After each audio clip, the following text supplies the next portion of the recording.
Hello and welcome back to the topic of motivation in second language teaching.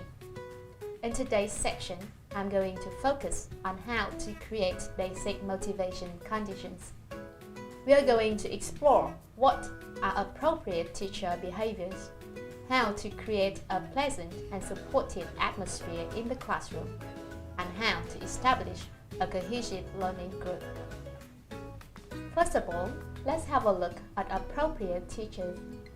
A number of studies have shown that of all the factors that were hypothesized to contribute to the pupil's positive or negative appraisal of L2 learning, the teacher came out on top for all the age groups surveyed. What most experienced teachers already know is that almost everything a teacher does in the classroom has a motivational influence on students. Here, I will discuss three general points: the teacher's enthusiasm, commitment to and expectations for the students' learning, and relationship with the students. First of all, we will talk about enthusiasm. That a teacher can demonstrate his or her enthusiasm towards teaching and facilitating students' learning is of significant importance. Such a commitment towards the subject matter then becomes infectious, instilling in students a similar willingness to pursue knowledge. Enthusiasm for one's specialization area and the ability to make this enthusiasm public rather than hiding it is one of the most important ingredients of motivationally successful teaching.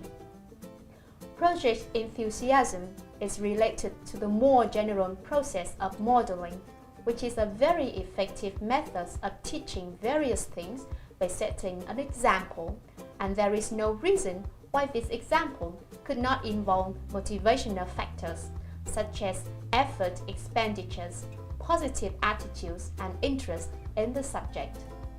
Additionally, teachers must show commitment to and expectation for the student's academic progress.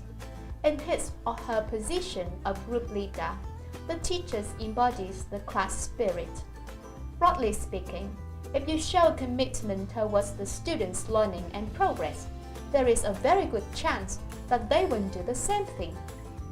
It is important that everybody in the classroom should be aware that you care, that you are not just there for the salary, that it is important for you that your students succeed, that you are ready to work just as hard as the students toward this success. There are many ways of expressing that students' learning matters to you. They include, for example, offering concrete assistance, offering to meet students individually to explain things, responding immediately when help is requested, arranging extracurricular instructional programs or opportunities, and showing concern when things aren't going well, or simply allowing students to call you at home when they have a problem. Next, we need to deal with teachers' expectations. The need to expect learners to show interest in order for this to really happen is an example of the more general issue of teachers' expectations. It has been shown by a convincing amount of research that it is not enough to be merely committed to the student's academic progress. You also need to have sufficiently high expectations for what the students can achieve. If you yourself believe that your students can reach high level of achievement, there is a good chance that they will too. However, if you have low expectation about how much your students can cope with, they will probably live down to this expectation. This means, for example, that ability grouping is a dangerous practice because teachers who are to teach the low ability groups are bound to be influenced by this knowledge, which may send the children on an ever downward spiral of low achievement and low expectations. Additionally, it is vital to develop good relationship with the students. A It is important for a motivating teacher to have a positive relationship with the students on a personal and not just on an academic level. Teachers who share warm personal interactions with their students, who respond to their concern in an emphatic manner, and who succeed in establishing relationships of mutual trust and respect with the learners are more likely to inspire them in an academic matters than those who have no personal ties with the learners. Developing a personal relationship with the students and achieving their respect is easier said than done. It is a gradual process built on a foundation whose components include the teacher's acceptance of the students, the ability to listen and pay attention to them, and availability for personal contact. In other words, teachers must be willing to spend some personal time and effort outside the regular class to maintain positive relationship with the students. Apart from having appropriate behaviors, it is vital to establish a pleasant and supportive atmosphere in the classroom. Language learning is one of the most face-threatening school subjects because of the pressure of having to operate using a rather limited language code. In a language class, learners need to take considerable risk even to produce relatively simple answers or statements because it is all too easy to make a mistake when you have to pay attention to pronunciation, intonation, grammar, and content at the same time. No wonder that language anxiety has been found to be a powerful factor hindering our learning achievement. The solution, according to the general consensus among motivation researchers, is straightforward. We need to create a pleasant and supportive classroom atmosphere. So the question is, how can we do this? The psychological environment of the classroom is made of a number of different components. One of these, the teacher's rapport with the students, must be well established so that the student can feel safe to express their feelings with the teacher. What is important to mention here is that a safe and supportive classroom, the norm of tolerance prevails and students feel comfortable taking risks because they know that they will not be embarrassed or criticized if they make a mistake. It has been made clear to them that mistakes are a natural part of learning. A further tool to improve the classroom atmosphere is the use of humor. The main point about having humor in the classroom is not so much about continuously cracking jokes, but rather having a relaxed attitude about how seriously we take ourselves. If students can sense that the teacher allows a healthy degree of self-mockery and does not treat school as the most hallowed of places, the jokes will come. Finally, we should not forget that the classroom is not only a psychological but also a physical environment. The classroom atmosphere will be strongly influenced by the decoration, such as posters, board displays, flowers, funny subjects. They should all be welcome. The most important thing, however, is not the aesthetic qualities of the surroundings themselves, but rather the extent to which the students are involved in personalizing the classroom. This is related to the abstract notion of the ownership of the classroom. Personalizing the classroom can be seen as students exercising increased control over their environment. Therefore, we might encourage learners to take over some control over the walls, spatial arrangement of the furniture, background music, etc. Lastly, it is necessary to build a cohesive learner group with appropriate group norms. Have you ever taught a class in which there were such hostile feelings among the learners that they simply could not concentrate on the task?